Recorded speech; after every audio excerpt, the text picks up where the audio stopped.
الحمد لله وحده والصلاة والسلام على من لا نبي بعده وعلى آله وأصحابه الذين أوفوا عهدا. أما بعد، قال الله تبارك وتعالى في القرآن المجيد والفرقان الحميد: فأعوذ بالله من الشيطان الرجيم، بسم الله الرحمن الرحيم. وَلَقَدْ أَرْسَلْنَا رُسُلًا مِّن قَبْلِكَ وَجَعَلْنَا لَهُمْ أَزْوَاجًا وَذُرِّيَّةً. صدق اللہ العظیم.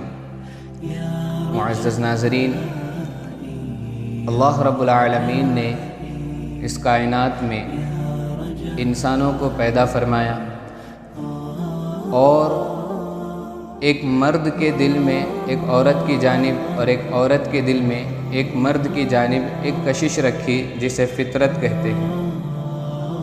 اور دین اسلام یہ عین فطرت کے مطابق دین ہے.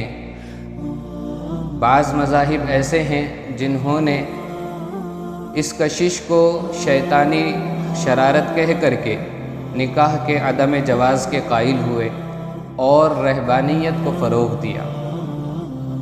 اسلام کا مزاج ہے لا رہبانیت فی الاسلام، کہ اسلام میں رہبانیت نام کی کوئی چیز نہیں ہے.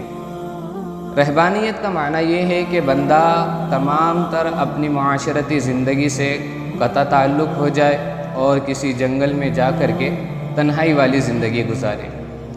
اسلام اس کی اجازت نہیں دیتا، بلکہ اسلام معاشرتی زندگی کو دین اسلام کے تقاضوں کے مطابق گزارنے کا قائل ہے.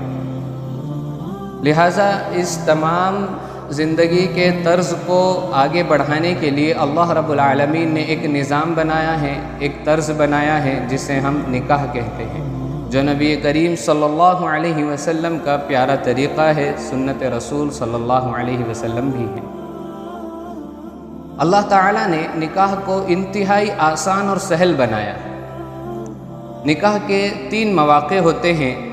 نمبر 1 نکاح سے پہلے کا موقع، نمبر 2 نکاح کے عین وقت کا موقع، اور نمبر 3 نکاح کے بعد کے مواقع. ان تینوں موقع پر آج ہمارے معاشرے کے اندر جو مسائل ہیں وہ ان تینوں موقعوں پر کھڑے ہوتے ہیں. ہمیں یہ نہیں معلوم کہ نکاح سے پہلے کیا کرنا چاہیے، نکاح کے وقت کیا کرنا چاہیے، اور نکاح کے بعد شریعت کے کیا طریقے اور اصول ہیں. ان تمام طریقوں سے اور اصولوں سے غافل ہونے کی وجہ سے آج جو کچھ مسائل ہے سب کی بنیاد یہ ایک وجہ ہے.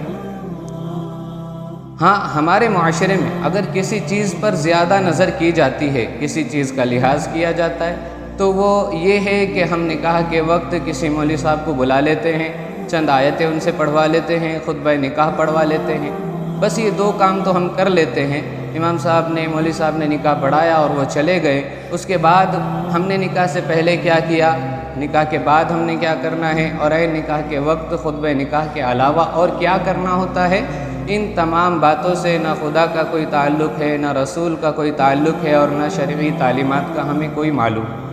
تو یہ ہماری سب سے بڑی کم عقلی اور کم فہمی ہے کہ آخرت کی زندگی بھی ہماری اس ازدواجی زندگی پر موقوف ہے کہ ہم نے یہ شریعت کے مطابق گزاری ہے یا شریعت سے ہٹ کر گزاری ہے. اگر ہم شریعت کے مطابق زندگی گزار رہے ہیں، ازدواجی زندگی بھی اور تنہائی والی زندگی، خلوت اور جلوت، دونوں زندگی اگر شریعت کے عین مطابق ہے تو یہ ہماری آخرت کا سامان بنے گی. یہ بات ذہن نشین کر لے کہ یہ دنیا کی زندگی بہت مختصر ہے. اتنی مختصر ہے کہ جس کی حیثیت ایسے ہے جیسے ایک سمندر ہے، اور اس سمندر کے اندر کوئی بندہ سوئی کو ڈبا کر نکالے، اس سوئی کے ناکے میں جو پانی آتا ہے تو وہ سمندر کے پانی پر کوئی اثر نہیں کرتا. سمندر کا پانی اس سوئی کے ناکے سے متاثر نہیں ہوتا. ایسے ہی دنیا کی زندگی ایسی ہے جیسے اس سوئی کے ناکے میں آیا پانی ہے، اور آخرت کی زندگی اس کے مقابل ایک سمندر کے پانی کی برابر ہے.